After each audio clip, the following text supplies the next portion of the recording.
Good morning, good afternoon, good evening, wherever you are in the world. This is REGANELITE here. Hello, welcome to episode 17 of the Snowflakes Corner, where we cover news stories from outside of the United Kingdom. Hello, everyone. How are you all doing? I hope you're all doing well. Hope you've had a good week. Hope you're all looking forward to the weekend. Whew. Last night's live stream, guys.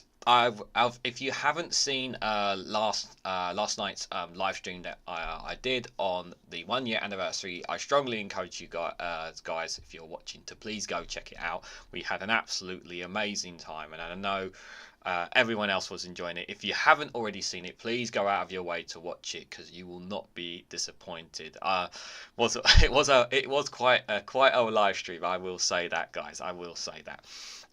A couple of housekeeping things, guys, I just want to let you guys know. So obviously, now that I've switched on monetization, as I'm sure some of you guys may have noticed, at the moment I intend to keep monetization off on this live stream and next week's live streams. Whether or not I'll be doing it the week after, I have not yet decided. I will be making 1 or 2 tweaks to the live streams, not in terms of schedule, but maybe 1 or 2 things. I'm not going to reveal them just yet, but I've got some ideas in mind as well. And also the other thing as well, just for the Snowflake corporals who get the early access to content, I may not be uploading them directly straight away now, and the reason being is obviously it takes what I don't want is to get in trouble for monetization, putting them straight out there, because sometimes it does take a couple of, it has told me it takes a couple of hours for some of them to pass through, because it's the first time today I was going through the monetization stuff, guys, when I was making content today. So I may not be directly making it available straight away to members. I may leave it on YouTube for an hour or 2 before making it available directly to you guys on members. The short videos, the short videos will be fine. It's more the longer format ones I'm more concerned about, guys. So I just wanted to make that clear to all the Snowflake corporals here today, and any others who happen to watch this later on, because I really just want to make that very clear. I still intend to have the content out before they go public for you guys. I want to make that very, very clear. I'm just conscious, obviously, of monetization, because I want to make sure that my videos are suitable to ad revenues, obviously, to advertisers, which is also one of the reasons why I'm going to be obviously going to try and tone my language a little bit more, guys, as well. I know you guys like the sweary, ranty side of me that you don't see very much of me, but I will be toning that down. And I will try and ramp it up a little bit more on Patreon, or on there a little bit more. Like if something really grinds my gears, I might just do it on there instead, just to kind of, just so I've got somewhere to vent my frustration a bit more, guys. But if I really want to, not just if I want to gain more revenue, guys, that's what I've got to do. You know, let's be realistic, guys. So I hope you guys are all well. So just a bit of housekeeping stuff there. So we got a vote in the poll today, asking, how long do you think Putin will remain in power for? Obviously today is the start of the Russian elections, guys. Who do you think is going to win this win the Russian election, guys? Let me know what you guys think is going to win it. In all seriousness, is asking how long do you think Putin will remain in power? So 2+ years, 5+ years, 10+ years, or maybe even shorter than that. I think some of you so we've had 8 people vote so far. Interesting one to say the least. We'll be talking a bit more about it near the end of the live stream, because I've got an analysis piece by Kiev Post we will look at as well on that. But let me just see who have we got in the chat today, and we'll crack right on. Jow is here. Good evening, Jow. Good to see you, buddy. Hope you're doing well. Alistair Keir is here. Good to see you, Alistair Keir. Hope you're doing well. Rebecca is here. Good to see you, Rebecca. Hope you're doing well. Stephen Banker is here as well. Good to see you guys. Hope you're all doing well. Let's see who else we got in the... Steve is here as well. Good to see you, Steve. Hope you're doing well. Just scroll down. 91 Leeds is here as well. Good to see you, buddy. Hope you're doing well. One Angry Pagan is here as well. Good to see you, One Angry Pagan. Hope you're doing well. Have I missed anybody else? So Larry the Cat is here. So Larry the Cat, I'm still waiting for you, so Larry, to run for run for mayor of London, or some kind of political thing. We spoke about that yesterday. You did not respond. I don't remember you responding there. Jal says now you have to behave. Yeah, yeah. I have to. I don't want to be a sweary, ranty person, but but I understand the anger, and I understand I understand the anger about it. Do what you have to do to keep the wolves away, says Erstakir. Yeah. Hello, number 3 as well. Good to see you there, buddy. Hope you're doing well. Just one more little caveat, guys. Sorry, I keep going on. I know you want to crack on with the show. Just one more little caveat, guys. I have a request for you guys. In the description is a friend of mine called Amanda, and she does some wonderful positive stuff. I would recommend, if you have Instagram, to go and check out her Instagram page. And she's just a very positive, happy person that always tries to upbeat and whatnot. And absolutely true story, guys. Amanda was there for me when I was having that down moment last year in July, when I had that really rough time. I'm not going to get into the details, but she was there to respond to my messages when I was in a really bad state. So if you guys don't mind, I'd like you to check out her YouTube channel and check out her Instagram page, and give her some love if you can. She really is an absolute sweetheart. And also, I've provided a link on the Discord community as well. So if you don't catch it here, you can always check it out on the Discord community as well. So check her out, and be much appreciated from me, guys. Right, let's start. So we go straight into the bad stories, guys, and we're going from Reuters. Now, obviously, this was updated 8 hours ago, so it's entirely possible this may have changed. So Hamas has presented a ceasefire proposal detailing exchanges of hostages and prisoners.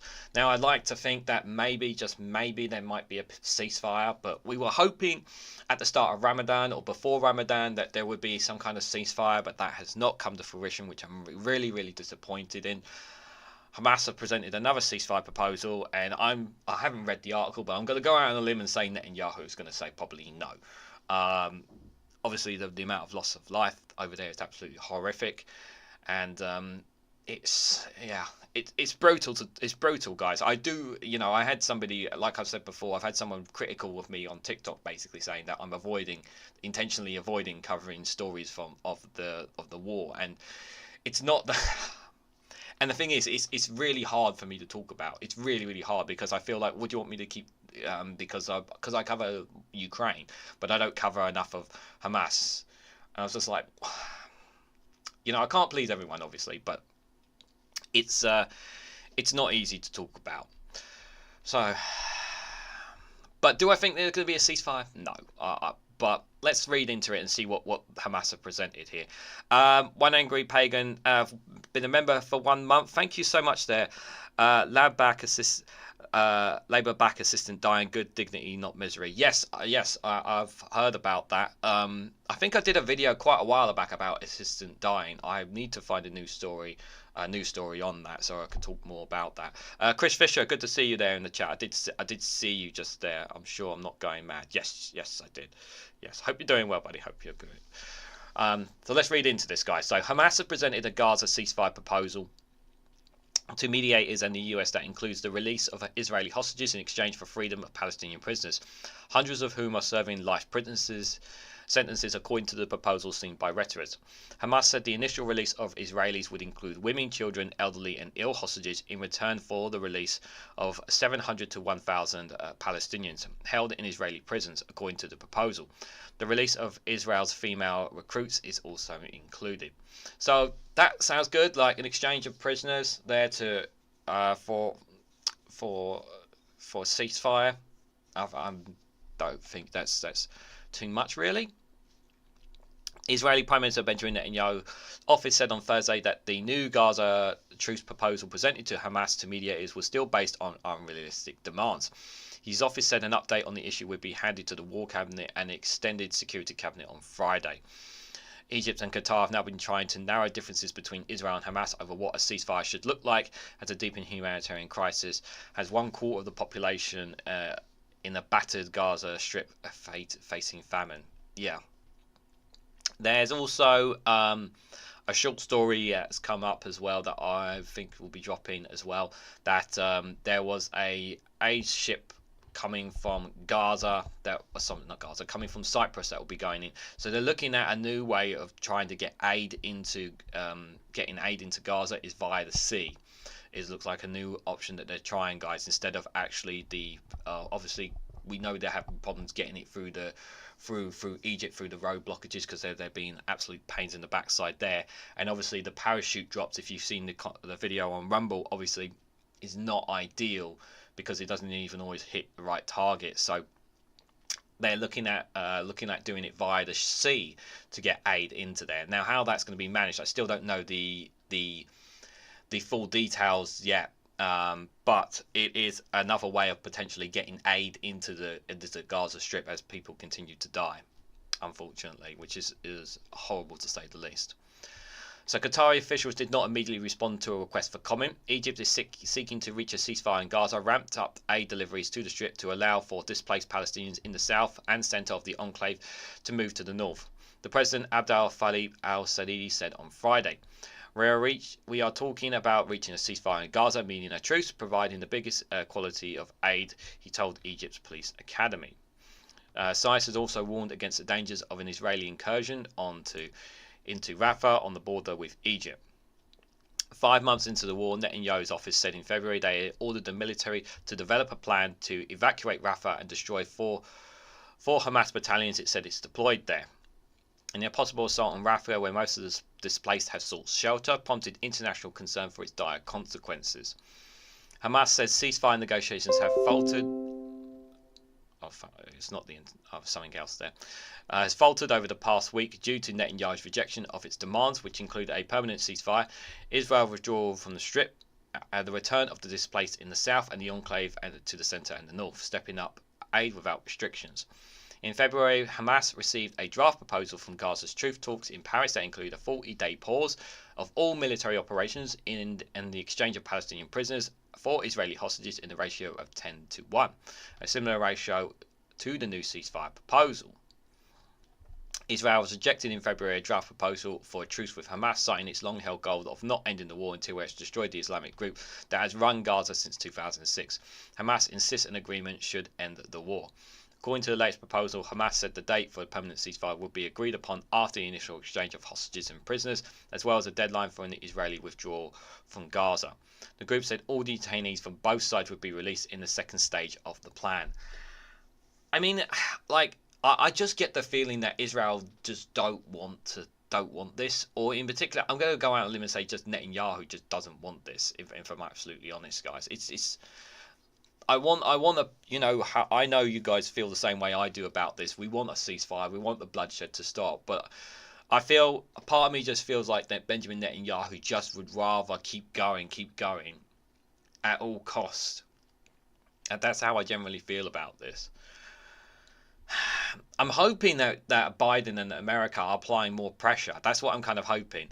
David Keane, good to see you there, buddy. Hope you're doing well. International Language of Dance, good to see you there. Hope you're doing well as well. If I've missed it, hopefully I've not missed anybody else there. Hopefully not. The war was triggered by a Hamas-led attack on the southern Israeli town on October 7th, which killed 1,200 people, were killed, and 253 taken hostage, according to Israeli tallies. Since there, Israel's air, sea and ground assault on Gaza has killed more than 31,000 people and wounded over 71,500 according to Gaza's health authorities. The conflict has spread to other parts of the already volatile Middle East. Lebanon's Iran-backed Hezbollah has frequently exchanged fire with Israel along the border. Pro-Iranian armed groups in Iraq have attacked US forces in the country, and Yemen's Iran-aligned Houthis have attacked ships in and around the Red Sea to show their solidarity with Palestinians in the Gaza war. All this has kicked off, all because of what's happened on October the 7th as well.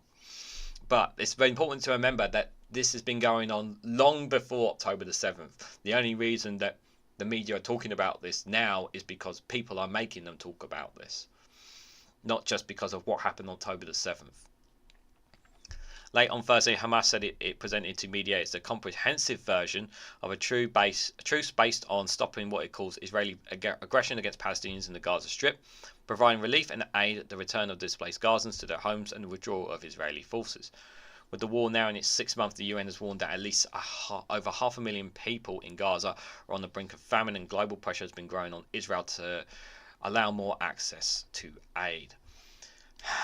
It's really horrible, horrible thing to say the least, that this is still happening, and I'd like to think that there will be a ceasefire at some point. When, I don't know, but my gut at the moment is just telling me, guys, I just don't think Netanyahu wants one. I just don't think he does. And I think if there is a ceasefire call, and if there is a possible permanent ceasefire along this lines, it's not because he it's not because he wanted it. It's not because Israel wanted it. It's because they were pressured into doing it by the West. That's my hope. That's my genuinely hope that it is. But obviously, if they do get a ceasefire, I mean, it will calm tensions all across around the Middle East. You know, the Houthis will stop their attacks. I think they'll be just calm tensions down is what I generally think it is. I'm trying not to sneeze, guys. Sorry. Let me see what some of you guys are saying in the chat regards to this. We're going to be looking at a little bit more relating to it. I have it on. I have the phone here. Okay, so but emotions are bad advisors. Ceasefire now. We won't stop REGANELITE until he brought up the nades. He should have got Satan's combat on the cover. He got a deal in 24 hours. An extra small mushroom thrown in. I'm not aware of it. Did people see Felipe Melinas Phillips on BBC Question Time? Oh yes, I did see it. I did watch that. I watched. I didn't watch all of it, but I watched some of the live stream from No Justice on that on Twitch from some of it. It was it was pretty. Stephen Flynn kind of took some people took them to the cleaners, didn't they? I find it hard to talk about the war. I write poetry, but I can't find words to articulate or process things. All I have is the feeling of horror. We have to balance negativity with positivity in life. That's the best answer that I have for you, Dance. It's always trying to find a balance in life. That's my best recommendation. We have assisted lifting, need more funding for resources, says one angry pagan. And everyone's still saying hello to each other. Right, so the next one I've got for you guys is from The Guardian. Related to Palestinians, but more questions about Australia here, guys. So Palestinians who had Australian visas were cancelled mid-flight at our collateral damage, a charity group says. So at least 70 people have had to cancel or postpone travel, while one man remains stuck at Istanbul airport. So what's all this about? Well, let's read into it, guys. So Palestinians fleeing Gaza with valid Australian visas, only for them to be cancelled mid-flight or at airports, have been described as collateral damage for the federal government's failure. One charity group helping Palestinians to leave the war zone, Palestinian Australian Relief and Action (PARA) group, said it already had to cancel or postpone the upcoming flights of at least 70 people, including sick and elderly, as it is frustrated by the lack of clarity. So is this something that Australia are doing? They were like, they accepted them and then didn't accept them. Like, what's like this is quite shocking, because I'm sure that they would not have been pushing this through, allowing the Palestinians to come to Australia, if they've just changed things at the last minute or whatever while they're in flights or in airports. Like, this is really poor. I know it's really poor managing from the Australian government here, from the looks of it. Russia Abiy Power's executive director, who holds grave concerns for one 23-year-old man who remains stuck at an airport in Istanbul after his visa was cancelled while he was en route to Australia. He cannot return to Egypt or leave the airport in Turkey without a valid visa. So essentially, the guy's stuck in the airport.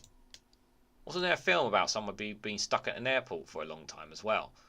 That's not ideal. Abiy said the Albanese government must act urgently to rescue the man, who has serious health issues, before it becomes an international headline that is so embarrassing for Australia. Yeah, you don't want that. By the way, this article was like 3-4 hours ago, just for reference, at the time of this recording. The Albanese government began suspending visas this week to investigate some visa holders that were able to leave without explanation. Palestinians must be approved by both the Israeli and Egyptian authorities to leave Gaza through the Rafah border crossing. So are they saying that they snuck through somehow? Like, again, I'm a bit confused here.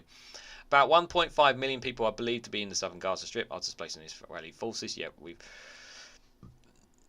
began air and ground assaults in the territories north. The bottleneck of Palestinians who hope to leave the besieged territory resulted in some paying unofficial brokers to make the journey. It is understood those who have resorted to such services have raised flags with the Australian authorities. Spokesperson for the Home Affairs Minister, Claire O'Neill, told The Guardian Australia on Friday that it made no apology for doing everything necessary to maintain our national security. Oh, come on! Are you not being a bit over the top here?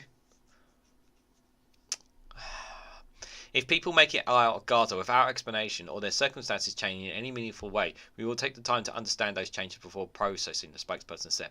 But if they have all the necessary documents and visas, what's the issue about how they come out of Gaza? If they have the relevant documents and visas to come to Australia, why would you need... I don't see why... this comes across to me like Australia just trying to kind of just hold their hands up and trying to stop more coming in. That kind of what it seems like to me. But Palestinians stuck in the region have become increasingly desperate as Israeli Prime Minister Netanyahu vowed to move forward with his ground invasion of Rafah. Mohammed Assumi's sister-in-law used brokers to get her 4 children into Egypt from Gaza, where they had been stuck for about a month. The 43-year-old from Punchwood, New South Wales, said he had urged his sister-in-law to fly to Australia as soon as possible after seeing the news of the visas being cancelled in recent days. They bought flights and checked their visas were still active before leaving the airport on Wednesday. At the airport, they were told their visas were no longer valid. What? Oh my God. They can't go back into Gaza and they can't leave Egypt. They have to wait in Cairo until we see how the situation is going. We don't know what is happening. This is very depressing, he said. They are heartbroken because they are waiting a long time. They started dreaming that they would come here, start a new life, new future, and suddenly nothing. We are Australian citizens. We are safe here, and every day we lose people in Palestine. If you want to cancel the visas, why did you give it to them from the beginning? Don't give them visas and cancel them. This will make them more depression. Exactly. Like, you gave them the visas and now you're changing your mind while they're already making their way.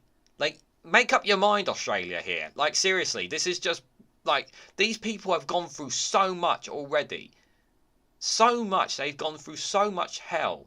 And you to do that to them is so heartbreaking. Like, I understand national security and whatnot. And we hear the rhetoric all the time in, America and even here in the UK. But like, come on. Like, don't give them the visa and then take it away from them. That's just morally wrong. It really, really is.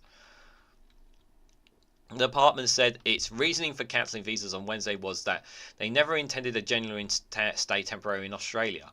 Well, then why would you give them the visas? Abbas said they have been trying to get clarity from the minister's office for days, but her attempts so far have been met with silence. She described the series of events as a process failure and the Palestinian families affected as collateral damage.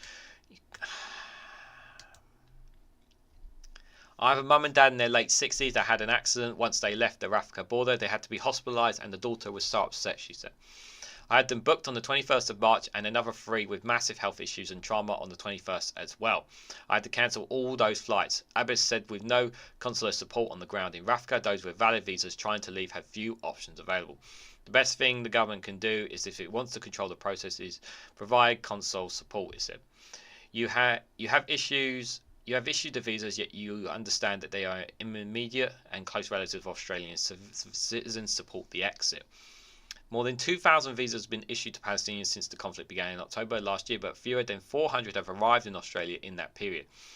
A Guardian investigation earlier this year revealed brokers who are making thousands of dollars in fees from desperate Palestinians who are trying to exit the territory through Egyptian border crossing with Rafah. I don't think this bit here, guys, I don't think this part here should change the Australian government's position in any way, shape or form. As long as they have the visa, and obviously I'm assuming that they're only accepting those who have relations in there, I don't see what the issue is.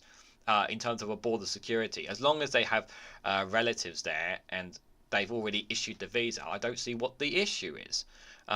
They've issued more than 2,000 visas. Is 2,000 Palestinians too much for the Australian government to take in?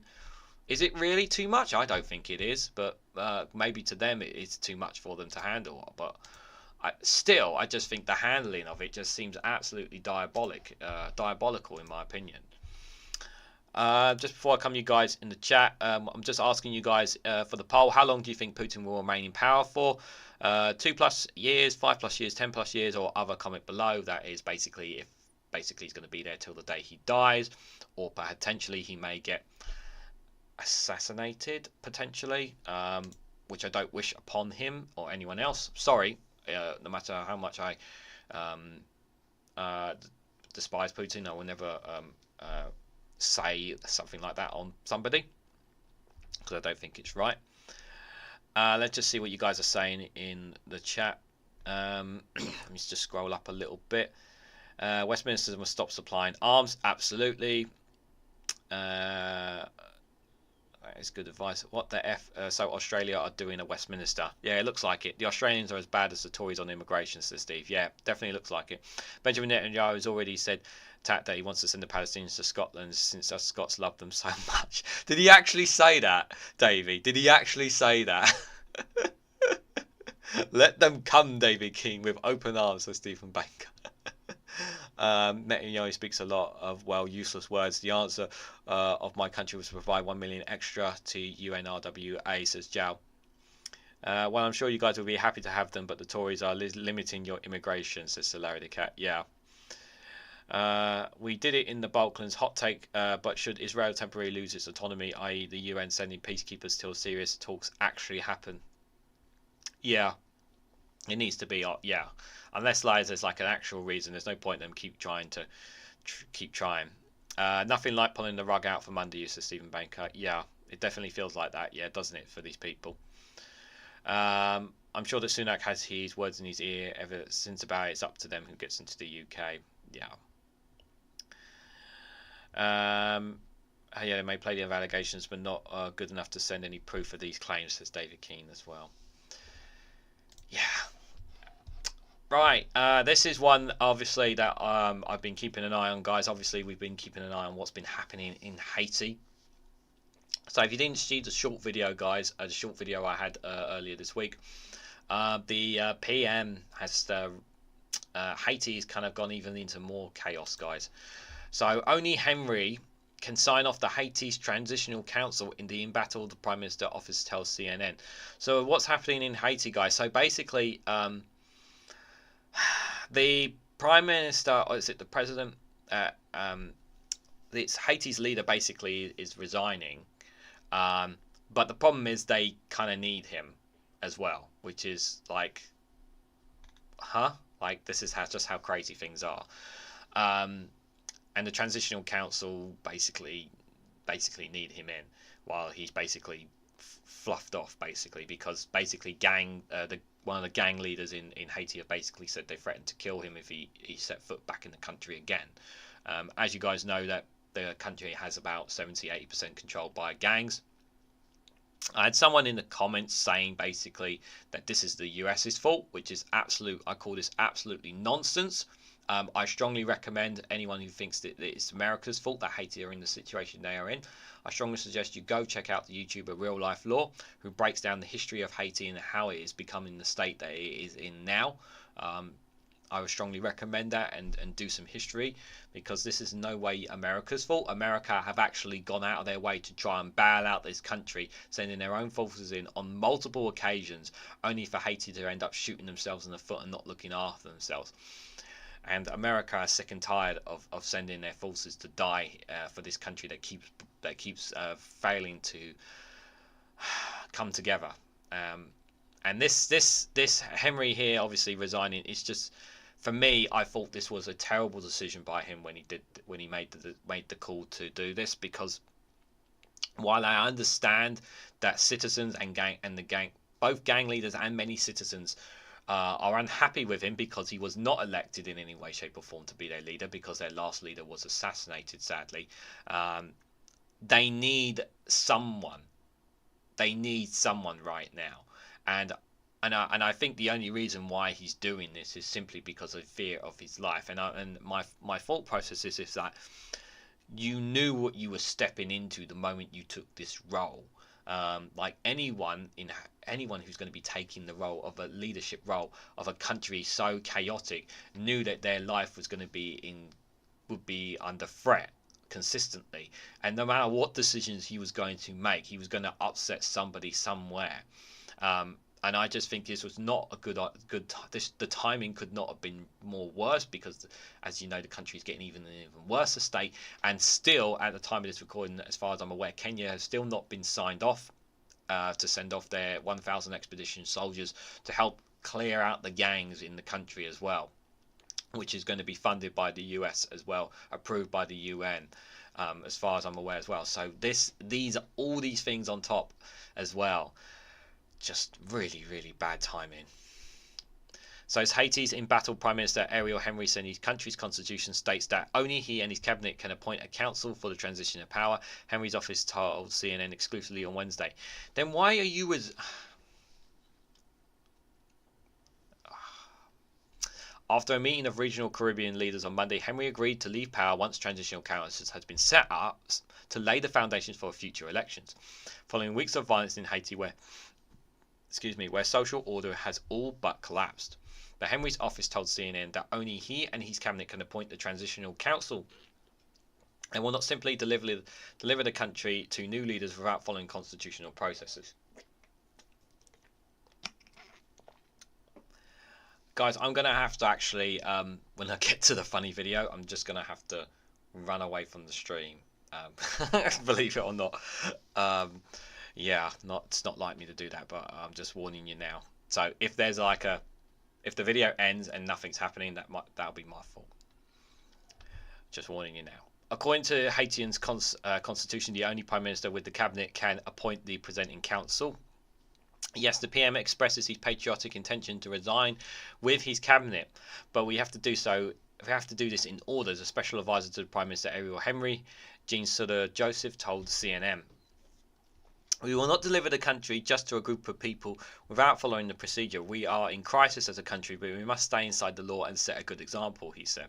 Henry's office says Article 149 of Haiti's constitution states that once the president is not available, only the ministerial cabinet possesses the power to make decisions in his absence. The council will have to go through the same processes that went through when Ariel Henry became PM, the statement said.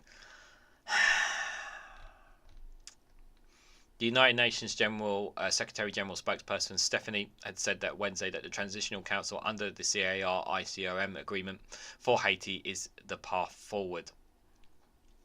They need to get the country under control before they even talk about any kind of elections.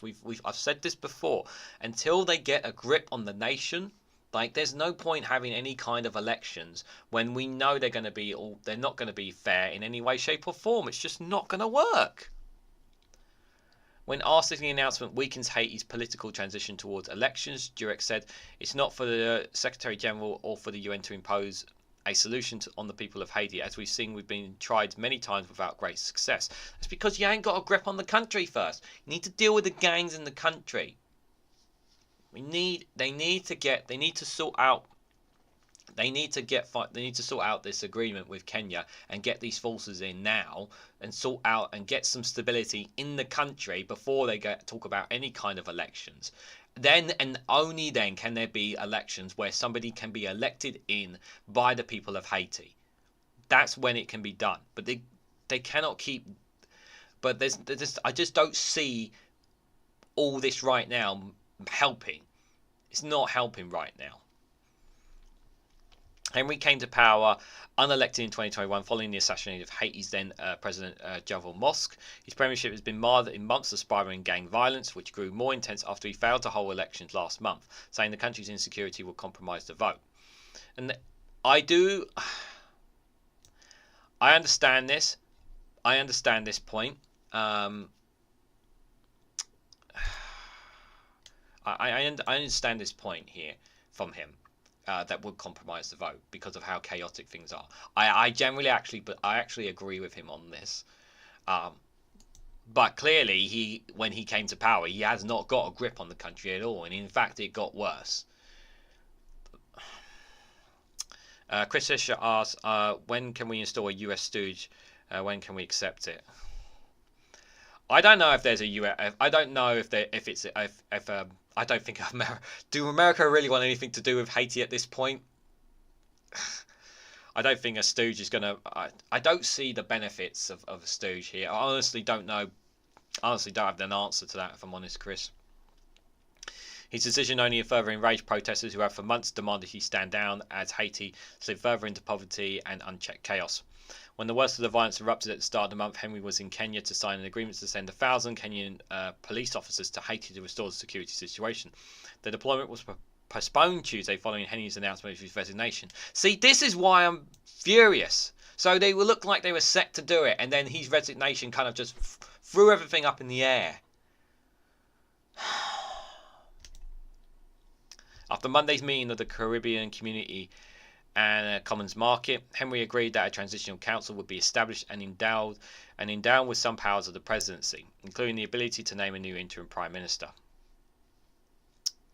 The resulting government would be expected to eventually hold elections in the country for a complete political reset, although it's unclear how long this would take. Jimmy the Barbecue, the leader of the alliance of the gangs known as V Fasam, that's living together, warned Monday that his group would not recognise any government resulting from the CARICOM agreement. The agreement was struck while Henry was in the US territory of Puerto Rico, where he arrived last week. While Henry was out of the country, gang laid siege to Haiti's main airport to prevent his safe return. Amid the chaos, the neighbouring Dominican Republic has remained the only country to continue deploying people back into Haiti, according to new data from the International Organization of Migration, the IOM, which tracks migration flows around the world.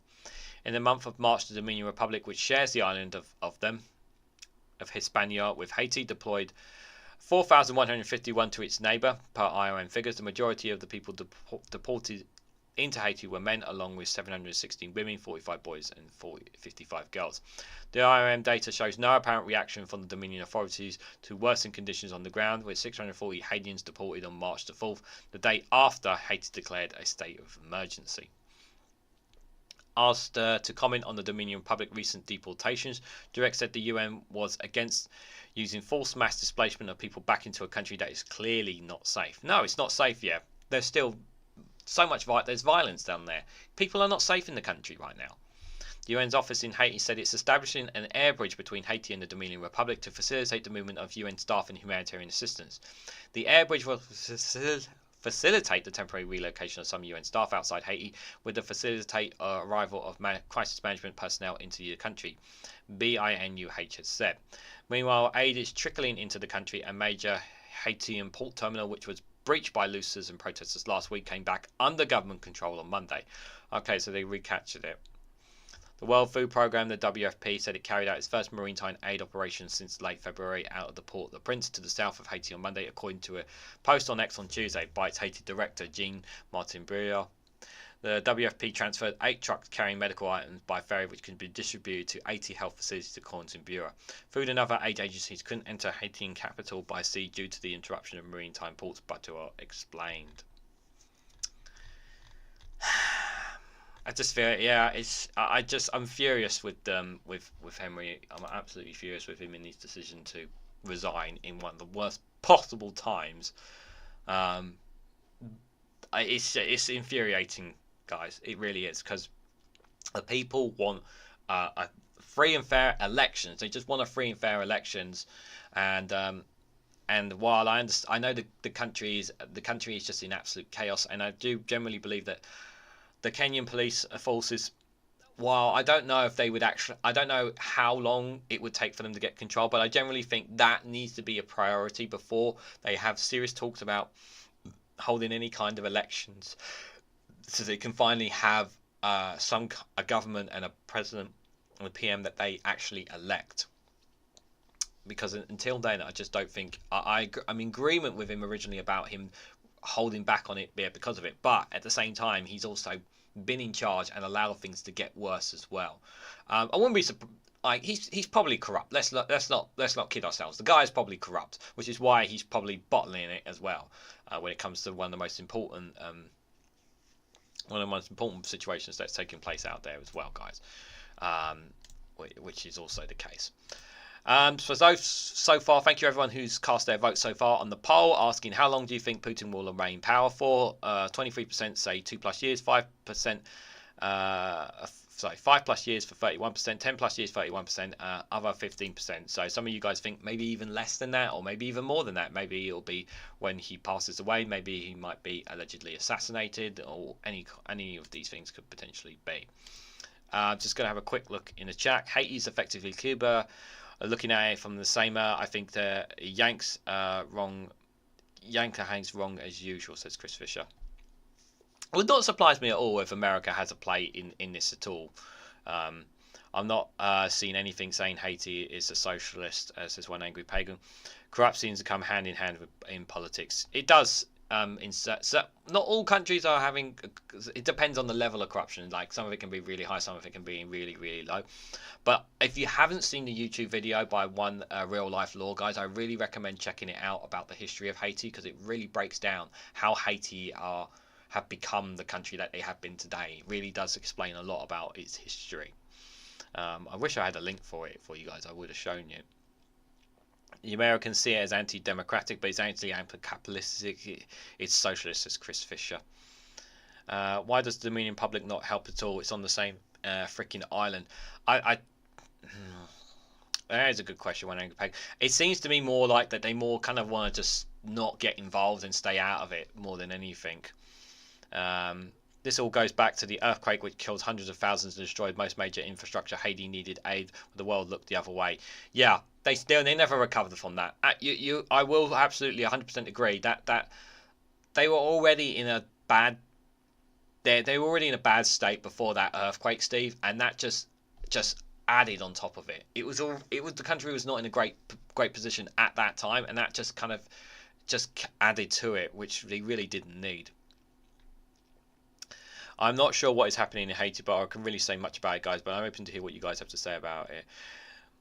I've been covering it for a bit of a while, Davey. I will say it's a country that doesn't deserve to be in the situation that it's in. It's always the people that are suffering, and it's always corruption and people being greedy, isn't it? At the end of the day, is what I'll say on it. He's non-biased. He's not non-biased. Real life law. Corruption can happen anywhere, says one angry pagan. Yeah, that can be as well. So guys, I'm going to take a little break, and I'm going to run away from my computer for just a couple of minutes. So I'm not going to get to watch the video, which is very, very annoying. But if you haven't already, please hit the like button and share across social media. All these things down below, guys. If you can do any of these kind of things, that would be greatly, greatly appreciated, guys. And I will, when I come back, we'll check up and see on how Ollie and the Lava Lamp are doing as well, guys. So Fire and Arms have a new getting past immigration scheme, guys. So, of all the immigrations, have you ever tried to get past the Roman one? Hope you guys enjoy this. Before granting you entry to Rome, you must first answer these simple questions. Who is the most famous Roman of all time? Russell Crowe. Correct. What is the main cause of unemployment in Rome? All the sacking. Correct. Contrary to popular belief, how long did it take to actually build Rome? A day. Yes. What is the most popular Roman forum? Reddit. Correct. Who is the most disgraced Roman of all time? Roman Abramovich. I would also have accepted Polanski. Why should you never cross a Roman? Because I'll put you up on one. Indeed. What makes Roman legionnaires so sexy? The miniskirts. Yes. Name the ancient mode of transport used widely in Rome, consisting of a flimsy carriage pulled by the power of 2 horses. The Fiat 126. Yes. Which emperor was known for his corruption, tyranny, and depraved sexual parties? Silvio Berlusconi. Yes. Name Rome's 3 most famous Caesars. Caesar Augustus. Julius Caesar. Caesar salad. Correct. Why does Rome have such a good relationship with people they've invaded? Because they're so good at building bridges. No, because of their excellent diplomacy. Complete the following phrase about Rome. All roads lead to... Congestion. Correct. Complete the following phrase. When in Rome... Watch out for pickpockets. Indeed. And finally, in Roman numerals, what comes after 3 but before 5? 1. Correct. Go figure. Welcome to Rome, gentlemen. Yeah. Now, let's go to the Colosseum. Put them on. I'll get the tigers. Why does this always happen? Yeah, I know. This is your fault. This Not is your my fault. chance. What? You hear that? Yeah, it's fun when you watch it in a movie to glorify Yeah, it, but when you yeah. actually are there, it's Yeah, not. yeah. It's quite horrific, really. Yeah. Yeah, it's really painful. I got this job to get out of it, to be honest. Oh, I just managed to catch the end of that, guys. Oh dear. I missed it completely, guys. So I hope you guys enjoyed it. I will have to watch it back because I had to run somewhere temporarily, guys. Yeah, it was a very good video. I hope you guys enjoyed that one. Right, guys. Next, we are going to America. Yes, we're still going to be talking about the Orange Man. This one's from the Associated Press, guys. Click over, please. Thank you. The judge rejects a bid by Donald Trump to throw out classified document case on constitutional grounds. This is case after case after case on Donald Trump. It's just one problem after another for the Orange Man, guys. You just wonder, this guy, is he really going to get in the White House against all these things, guys? Is he really going to get in? It's just, oh my God. God. I really hope not. I really hope not. Let's read into it. So a federal judge on Thursday has rejected one bid by Donald Trump to throw out his classified document criminal case in an apparent skeptical during hours of arguments of a separate effort to scuttle the prosecution ahead of a trial. Oh, what's that? More dirty tricks by Trump's attorneys. What a surprise. The US District Judge Alan Cannon issued a 2-page order saying that though the Trump team had raised various arguments warranting serious consideration, a dismissal of charges was not merited. The case involves a box of records, some highly classified, that Trump took to his Mar-a-Lago estate when he left the White House. Cannon, who was appointed to the bench by the former president, has made clear that during more than the 3.5 hours of argument, she was reluctant to dismiss one of the 4 criminal cases against the 2024 presumptive Republican presidential nominee. She said at one point that a dismissal of the indictment would be difficult to see, and it would be quite an extraordinary step to strike down an Espionage Act statute that underpins the bulk of the felony counts against Trump, but that his lawyers is content to unconditionally vague. He had documents in his Mar-a-Lago. hotel, and he was basically saying, what was it he said? He said, I declassified them. They were classified documents, and I declassified them. I'm not quite sure that's how it works. You can't just say, I declassified them. I'm sorry, but that's not. I'm gonna go out on a limb. I don't know a lot about like how the government handles classified documents, but I don't think a president just saying I've declassified them is the way it works. But maybe that's just me, guys. The ruling from Cannon is a modest win for Special Counsel Jack Smith's team, which in addition to the classified documents case is pursuing a separate prosecution of Trump on charges that he plotted to overturn the results of the 2020 presidential election. Yeah, you know, he's obviously had nothing to do with that, guys. He just made a speech, telling them we're going to march down to the Capitol. Shame he wasn't there with them. They left unanswered questions over when the case might proceed to trial, and only covered 1 or 2 motions argued in court on Thursday. A separate motion about whether Trump was permitted under the Presidential Records Act to retain the documents after he left the White House remains pending, but the judge also seems disinclined to throw out the case on those grounds. It's difficult to see how this gets you to the dismissal of an indictment, she told a Trump lawyer. Trump attended Thursday's arguments, listening instantly with his hands sometimes clasped in front of him on the defense table as his attorney pressed Cannon to throw out the case. Was he like, please?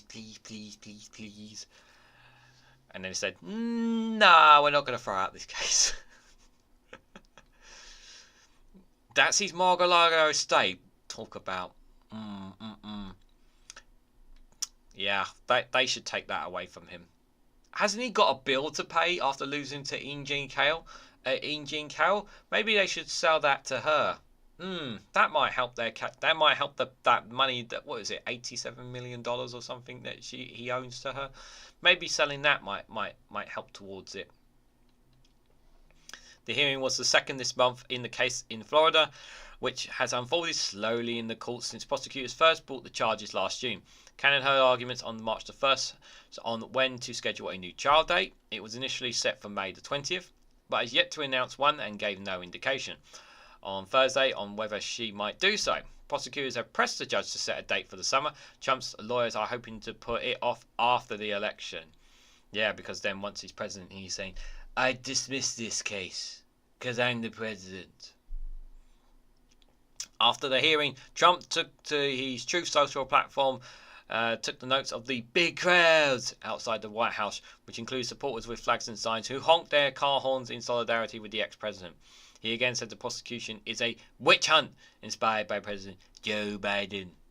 Some of the Thursday's arguments centered on the 1978 statute known as the Presidential Records Act. The law requires presidential documents to be turned over to a National Archives and Record Administration, though former presidents may retain notes and papers created for purely personal reasons.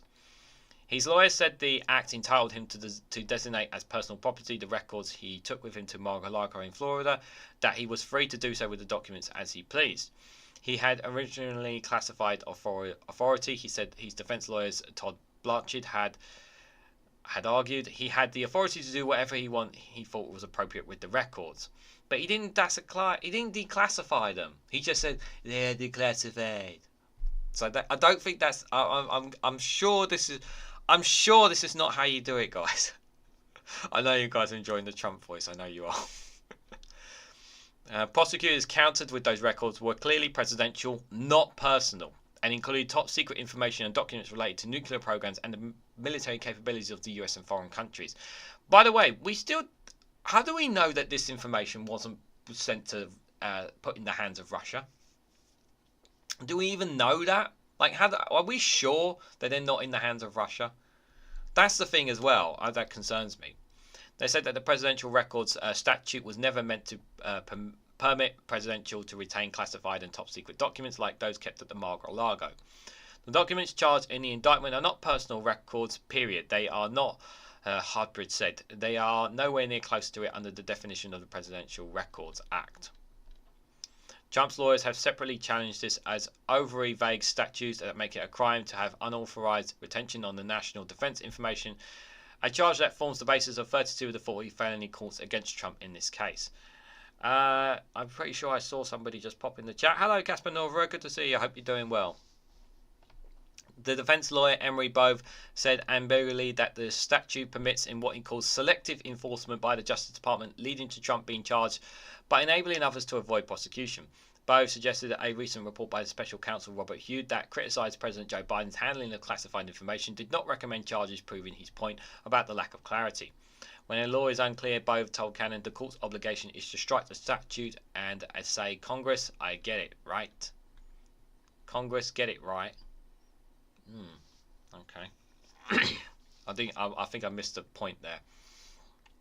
Jay Brown, another prosecutor with Smith's team, disputed that there was anything unclear about the law, and Cannon pointedly noted that striking down a statute would be quite an extraordinary step. In a subsequent ruling rejecting the defense request, she cited still fluctuating definitions of statutory term phrases along with disputed factual issues that could be decided by a jury. Trump is accused of intentionally holding onto some of the nation's most sensitive documents at Mar-a-Lago, only returning a fraction of them upon demand by the National Archives. Prosecutors said he urged his lawyers to hide records and to lie to the FBI by saying he was no longer in possession of them, and enlisted staff to delete surveillance footage that would show boxes of documents being moved around the property. Like, how is this not espionage? Just on this alone, how is this not enough? Cannon has suggested in the past that she sees Trump's status as a former president as distinguishing him from others who have held on to classified records. After the Trump team sued the Justice Department in 2022 to get his records back, Cannon appointed a special masters to conduct an independent review of the documents taken during the FBI's Mar-a-Lago search. That appointment was later overturned by a federal appeals court. On Thursday, she wrestled with the unprecedented nature of the case, noting that no former president ever faced criminal jeopardy for mishandling classified information. But Brad had responded, there was never a situation remotely similar to this one. Trump is separately charged with a federal case in Washington with conspiring to overturn the results of the 2020 presidential election. Trump has argued in both federal cases that presidential immunity protects him from prosecution, though Cannon has not agreed to hear arguments on that claim in the document case. The US Supreme Court is scheduled to hear Trump's arguments on Trump's immunity claim in the interfering election case next month. And that's going to be huge, by the way, the Supreme Court case on that. And as much as I think they should throw out the idea that a president can be immune from any kind of prosecution, something tells me they're gonna give it to him. And I think once they do, I think then Joe Biden should then go and pay a visit to Donald Trump, and because obviously he will be immune from prosecution, guys. Wink, wink, nudge, nudge. What do you think about that idea? Oh, why did you not turn the orb on, Ollie? I don't think Ollie actually likes that idea. Ollie, what do you think? He thinks I shouldn't be making comments like that. Thinks they're dangerous. He's right, actually. I think so. I don't know why he's upset. To be fair, I mean, yesterday's show was a really great show. Yeah, Lava Lamp and the Orb is there in all its glory, guys. We've got 2 more articles plus the funny memes to go through, guys. Leave Ollie alone. There, I touched him. Yeah.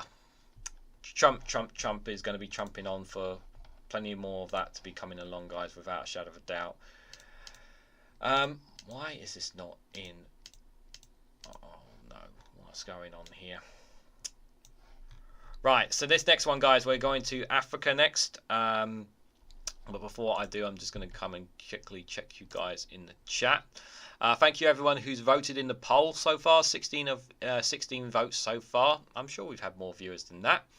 Don't forget to cast your vote. How long do you think Putin will remain in power for? 2+ years, 5+ years, 10+ years. Others, comment below. So make sure you cast your vote. Ollie is riding the orb wave. He is indeed. Leave Ollie alone, says Stephen, even though I just hit him.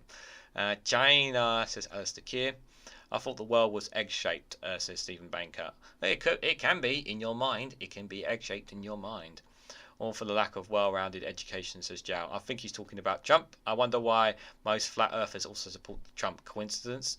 Well, they do think Mars is round, so that does put them into question, you know. The Trumpsters are like the Scientology, says Stephen.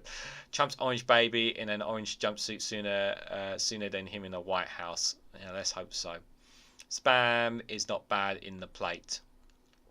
Well, have you seen or heard most of these supporters? Let's just say they are not the sharpest tool in the box, says David. Yeah, we have heard them. However, there was one supporter that actually got converted from Trump to Biden on the David Pakman's YouTube channel, which was an extraordinary moment. So it gives me some hope that maybe some will come to realization. Great Trump, the Orange Goblin in the latter years. Yeah. Jow's a spanner. When is he not a spanner? All right, what did I miss? Excellent voice. Oh yeah, you guys talking about the Trump voice, yeah. It damn well better matter between Trump and Biden FSS. I'd rather the US not go there again. Yeah, I hope so. He might be the first president to do this term from a prison cell. He's not going to face prison time. He's not going to face prison time in any way, shape or form. No matter what, I just don't see him facing prison time. He could, like, one of the things that I think they could do is basically lock him in his Mar-a-Lago home and not let him out. But I can't see him going to prison as much as he deserves it. So yeah. But thanks you guys for your comments. If I've missed them, I do apologise. So this next one, guys, I'm a bit wary of the time, so I'm going to try and run through this one as quickly as possible. So this one because I'm just conscious of time. So this one from Al Jazeera. We want Sonko. Senegal's opposition boosted after leaders freed before the vote. So this is good. So obviously, it's not too long now before, just a few weeks now before Senegal finally have their elections. Obviously, the whole kerfuffle over its President Macky Sall trying to delay and stop the election for no reason whatsoever, and still at this time I still don't know why he delayed and stopped the election, but the council overruled him and then he was forced to call an election, and now the opposition leaders that weren't allowed to run have now been freed from prison, so that will also give them a massive boost to the opposition parties who are looking to obviously to overthrow Macky Sall and his current party in the Senegal election. So that will no doubt play a pivotal role in these upcoming elections. I do hope they are free and fair, the Senegal ones. Yeah, 30 minutes, that's why I'm conscious of time, Alistair. Celebrations broke out among Senegal's opposition supporters after two of their top leaders were freed from jail 10 days before the country's delayed presidential election. Firebrand politician Omar Sonko and his close aide Boriso Domoski Faye were released late on Thursday in a move that could boost the opposition's chances to win the March 24th election and replace the outgoing president Macky Sall. Sonko, the charismatic anti-establishment politician who has won over crowds of youngsters by promising to fight corruption, has been behind bars since July, serving a 2-year sentence for corrupting the youth. He was barred from running for the presidential race due to a separate case involving defamation charges. His supporters maintain Sonko's legal roles were an outcome of efforts to keep him away from his competing in the elections, including from the presidential race. Sonko urged his supporters to vote for Faye, a lesser-known politician and deputy of his now-dissolved Passif Party. Omsi is Demery was the message his supporters spread from prison. Faye was also in jail but on administrative detention. A state of arrest does not bar him from contesting in the election. Sonko represents hope for an entire nation, said Chekri Daya, a young Senegalese man cheering in the streets of Dakar on his release. Look what is happening around the youth. They want change. We want Sonko in power, he said. Faye's mission is now to bank on Sonko's popularity to win the country's top job. Dressed in a sky blue tunic and a white cap, he was welcomed as a hero by a crowd gathered in the front of the Cap Mongol prison in the capital Dhaka as the news of his release started circulating. The way from prison to the presidential palace is now paved, said human rights activist Alun Ting, noting that the release will re-energise the opposition front. Presidential Sall thought he could neutralise the popularity by putting them in prison, but he understood that it wasn't working. He was forced to release them, added Ting, who held a key role in mediating between Sall and the opposition following Sall's attempt to delay the vote, which was originally set for February, but then postponed by the outgoing president. Faye's programme including the establishment of a new national currency and the renegotiation of the country's mining and energy contracts between the government and private conglomerates. That would be very good if they can secure more funding through that as well. Central to his campaign is also a renewal of the relations in which the former colonial powers France, whose economic interests in their countries are perceived by the some in the opposition as a form of neocolonialism. By the way, I'm just checking I'm not too far away from the mic, I just realised there. Hopefully I'm not too quiet. He has also promised to tackle youth unemployment. 3 out of 10 Senegalese aged 18 to 35 are jobless. Whoa, that's really bad. The crisis is further exacerbated by the speed at which the population is growing. It doubles every 25 years, according to Afrobarometer's data. This is a radical youth for a radical change who want to see a new way of doing politics, said Hababu, the Associate Director of the Open Society Foundation. They want to break with their clientelism, academic corruption, and the lack of accountability, she said. It's given me some optimism, some of the things that I'm hearing here. The anti-establishment presidential hopeful election could have significant implications for the region's economy and the country's plan to become an oil producer by the end of 2024. Senegal is the region's #1 recipe of foreign aid, including a £1.8 billion loan from the International Monetary Fund, the IMF. Meanwhile, Sall's government alliance of the Republic Party has bet on Amadou Ba, a former Prime Minister. He ran for the Ministry of Finance and Economic Planning from 2013 to 2019 and was the country's top diplomat between 2019 and 2020. His victory would mean policy continuity with the previous government, something that would likely reassure foreign investors. Western allies are also closely monitoring developments in Senegal after months of protests which have rocked Senegal's image as a rare bastion of stability in a region plagued by military coups. Without a shadow of doubt, there are so many military coups in Africa. It's taking place in many countries in Africa. It's really not good. The latest round of demonstrations took place after Sahel postponed the elections originally planned for February. The decision plunged Senegal into uncertainty, with critics saying that the move amounted to a constitutional coup for Sahel to get a firm mandate. Presidents in Senegal have a 2-term limit. The Constitutional Court overruled the delays, and elections were finally set for March the 24th. In an attempt to quell the tensions, Sahel passed a controversial amnesty law, under which Sonko and Faye were released on Thursday, that critics have said is an attempt to make a clean exit from power and avoid being a target once he is out of office. Sahel's second term is marked by restrictions on civil liberties and a ban on demonstrations and internal shutdowns. At least 40 people were killed and more than 1,000 political opponents ended in jail since 2021, according to the Human Rights Watch. That's it's 40 people losing their lives. Yeah, I have some optimism, but at the same time, I feel like that these elections may not be as fair as they seem. But I do have some optimism. Obviously, we will keep an eye on it closely, and obviously, when the election comes and when the results come in, we will obviously cover it in detail, guys.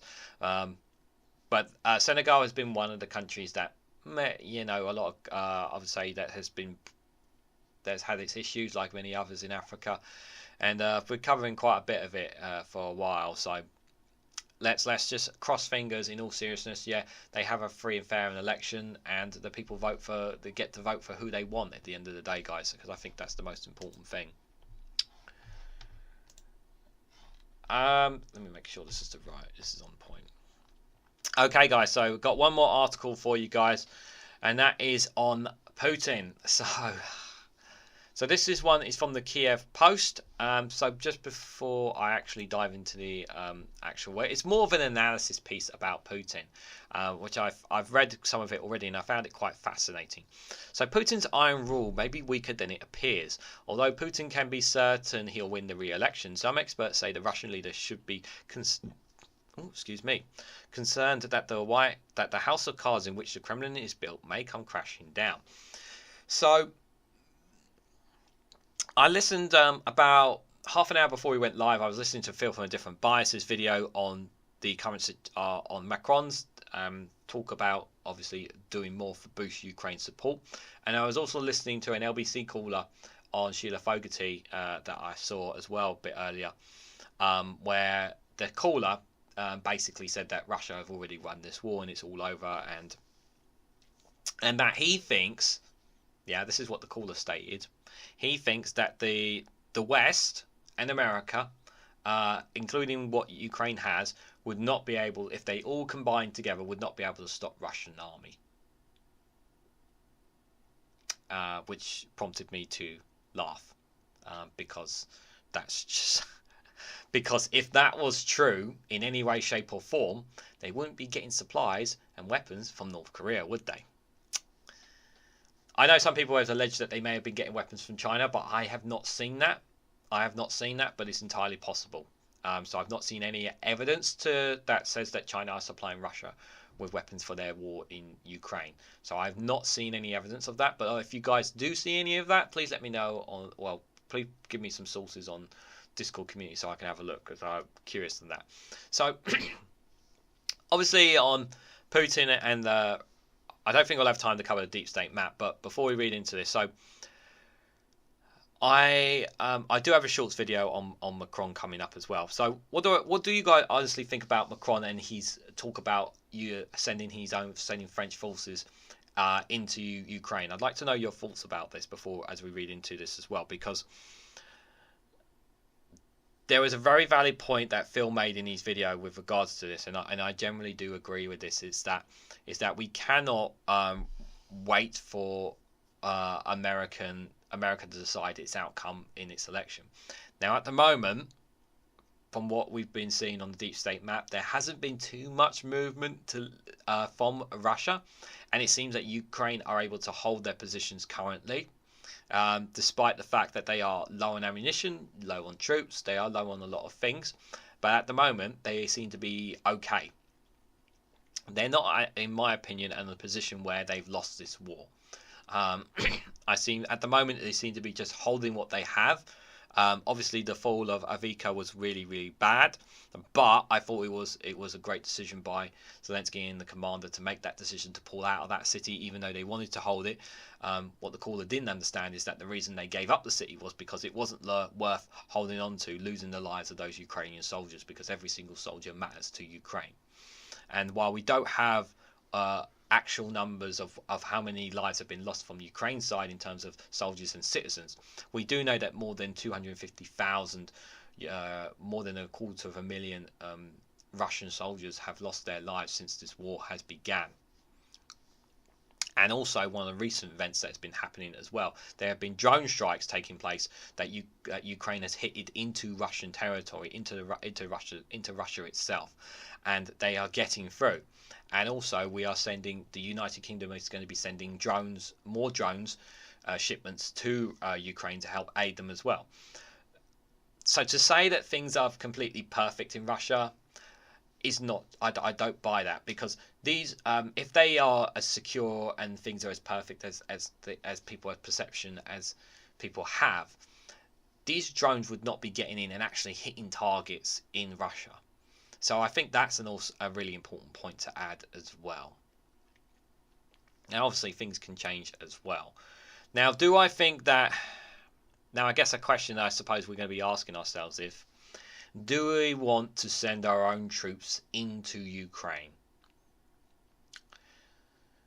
Do we want French troops? Do we want German troops? Do we want Portuguese troops? Do we want Scots troops? Do we want British troops going into Ukraine and send our forces out there, rather than the potential possibility down the road, and this is potential, we can't rule it out, of Russia perhaps pushing more, maybe wanting a bit of Poland, maybe wanting a bit more of the slice of cakes, when America has all but abandoned Europe because Trump is thinking about himself and the whole America first ideology, because that will be the case if he comes to power over there. That means Europe will no longer be relying on America, and Ukraine will be left to fend for itself, which means that the chances of them holding right now will be, after Trump comes in, will be slim to none.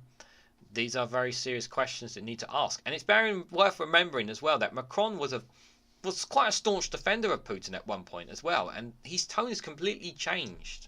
And I think this is and I think I'm not in any way wanting war in any way, shape or form for any nations. However, I do just want Russia to stop this bloody war. I really, really do. I want the bloodshed to stop. But I do think it's something we should be really concerned about. And I think it's very dangerous to say the least. Of course, we don't want to send our own people in there. But I also am fearful of what Russia will do if it just takes... do we really accept this premise that if Russia wins this war and takes Ukraine, do we honestly, hand on our hearts, do we generally believe that he's going to stop there? Or that his successor will stop there? And that it will just be that? And that all the other nations are just going to... and it's just going to remain like that? Do we generally believe that? I'm not 100% confident of that, if I'm honest. I'm just not 100% confident of that. I'm just going to scroll up to see what you guys are going to say before I go any further. I saw a video of a Russian soldier using one of the North Korean rocket launchers. Let's just say when it fired, it was returned to sender. It didn't work out well for him. LOL, says David King. Yeah, there we know that. Yeah, looks like these North Korean weapons perhaps are not as suitable as they thought. What's this about the IRA? I'll have to come back to that those comments. We are learning from each other. Brilliant stuff, System Banker. Yeah, we're trying to learn what we think. Ava, good to see you. I hope you're doing well. Hope you're all right. Doesn't Russia have about 4,000 nuclear warheads? If they didn't, we would be right in there. I don't know about the nuclear weapons, if I'm honest. I think they still have nuclear weapons. Of course, they have nuclear weapons, but so does America. But I don't think he wants to pull that trigger. I don't think Putin will pull that trigger. because I don't think the West would be mad enough to pull that trigger. I could be wrong. But I don't think so. Are we going to read this? Because I do want to do the funny memes. I know you guys want to do the funny memes. Okay, we'll read a bit into it. And then we'll do the funny memes. Outwardly, Vladimir Putin appears to be firmly installed as Russian leader and obtaining his 6th term as president this weekend. It is not in doubt. However, Putin's Russia is as stable as it appears, or could there be an unexpected change on the cards soon to be dealt with? I think there is a perception in the West that because Putin's regime has survived and even thrived for so long, that it will continue to do so, said Mark Hayes, a professor of international relations specialising in Russia at George Mason University. This would not be the first time, said Kars, where a country has had prolonged one-man rule. The political transition after the leader's inevitable demise can be especially difficult, and Russia is likely not immune from the phenomenon, Kars has said. In their days, dictators such as Romania's Nikolaus, Egypt's Hosky, and Libya's Monosov, or closer to home, the Soviet Union's Mikhail Gorbachev, or Ukraine's Viktor Yanukovych, seemed to have all under control, until they suddenly did not. When asked if Putin's regime is stable, Ivan Polskis, a Russian opposition leader who lives in Kiev, replied saying, Putin during last year suffered numerous military losses and barely escaped a coup. Kremlin was hit by enemy drones for the first time ever. Fighting spread to the territory of Russia for the first time in 80 years. He has to kill already captured opponents. And if you say his regime is stable, my stability looks quite different. Precisely because things are not going well in Russia, Pomerov argues that Putin is dangerous, but not because he is strong, because he's dangerous. He is dangerous because he is weak, and he knows it. Grounds to be a steadfast supporter of Ukraine and of the Russian opposition, and the author of the book, Pomerov, How Does Putin Have to Die? The story of how Russia becomes a democracy after losing to Ukraine, thinks that the West well overestimates how under wraps Putin has Moscow saying. I think Putin's regime is far weaker than what many realise and should increasingly heighten our levels of concern because of the house of cards begin to collapse. Putin may, like a cornered animal, become even more dangerous. And I'm going to leave it there. The link in the article is in the description if you guys want to read the rest. But yes, I do think that perhaps maybe he is more weaker than we actually think, guys. Perhaps maybe we are jumping to conclusions to think that maybe everyone's saying that he's strong when he's relying on North Korean weapons and the fact that drones are getting into their territory. Things are not as obvious as they seem with regards to Russia. I want to thank everyone for casting their votes on the poll. How long do you think Putin will remain in power for? So it looks like 4% of you guys think it's 5+ years, 26% of you think it's 2+ years, 21% of you think it's 10+ years, 17% have your own thoughts in the comments down below. So thank you everyone who's casted their vote. Greatly appreciate it, guys. Interesting thoughts to say the least. I'm just going to have a quick look at what you guys are saying in the chat before we go to the funny memes. Just saying that there are doubts Putin has control over the nukes. What I fear is what the military council that holds them could do. That's disturbing thinking. I don't think I'm not thinking that bad, Jal. Maybe I'm wrong, but I don't think it's that. I don't think they're going to be that terrible. And it seems like our nukes aren't much better than the North Koreans' rocket launchers. LOL, says Davey Keane. Probably not. Western military advisors in Ukraine. What a shocker. Well, of course it. Well, as I was saying, of course there's Western military advisors. They might not be on the ground, but maybe they are. Maybe they are. I'm not 100% sure on that. Anyway, didn't the Soviets dig the deepest holes? Said one angry pagan. History shows us that ever regimes come to an end. It's the replacement that is worrying, says Ava. It is. There is. You'd like to think that whoever comes in after Putin will actually have some common sense, but you just don't know. You honestly just don't know. They are supposed to answer only to the president, but Putin is losing grasp on power. At least that's what we think anyway, guys.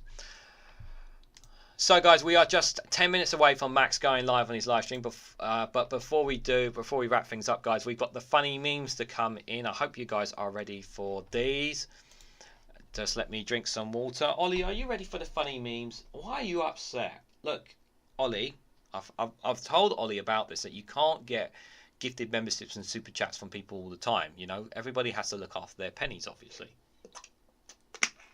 he's had this argument with me all the time, saying that you guys should be giving super chats and memberships all the time, and I'm telling him that, you know, not everyone has money to give away. It's tough times for people out there. He's actually very, very greedy, Ollie. Very, very greedy boy. Right, guys. So, are you guys ready for the funny memes? Okay, here we go. That's a nasty bug you've got there. If you.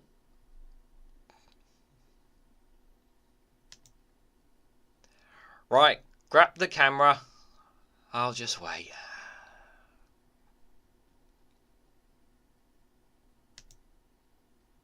Why does everyone hate me?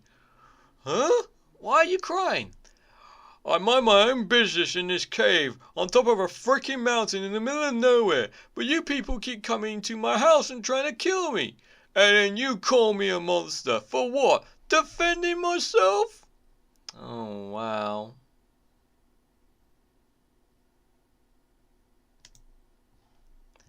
Sorry, love. I will be home late. The road's closed. Enough said.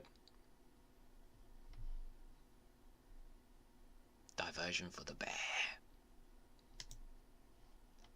I'm gonna do it later. Me when later arrives.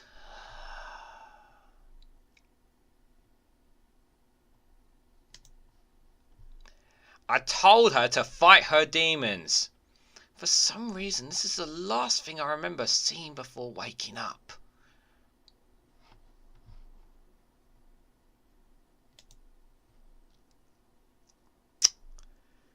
You got to fight those demons, honey. What on earth happened to me? Hope you guys enjoyed those funny memes, guys. Thank you so much. Stop making Ollie out to be a mulcher. He's the one you guys are appealing to, not me. He's the one you're appealing to, not me, guys. I know it's you guys. It's him. It's him. It's all him. It's all you, Ollie, isn't it? It's all you. Oh, the lava lamp is formed in all its glory as well, and the orb is there in all its glory. But guys, we've got just about 8 minutes now before Max goes live on his live streams, guys. So just wanted to say a massive thank you to each and every one of you who's come along today. I hope you guys enjoyed the show. Hope you found it informative, useful, and helpful information for you guys. So just as a reminder, again, in the description is my friend Amanda. Check out her Instagram page and check out her YouTube channel if you can for me. It'd be greatly appreciated. She really is a lovely person, like I've said, guys. Yeah, really positive person with some really powerful positive words, guys. So check her out and give her some love from me as always, guys. And hope you guys enjoyed the Snowflake Corner. We'll be back again on Monday with the Snowflakes Viewpoint, where we'll be looking at the latest stuff there. But I will see you guys mostly in about 8 minutes in Max's live stream. But just before you go, guys, just wanted to say, if you haven't already, please hit the like button, be greatly appreciated. Share this across social media so others are aware of this video, and subscribe because it really does help support the channel. And if you want to financially support me in the work I do here, you can do so by becoming a YouTube member for as little as 99p, or join me on Rumble or Patreon for exclusive content there as well. So thank you guys so much for watching. I hope to catch you all very, very soon.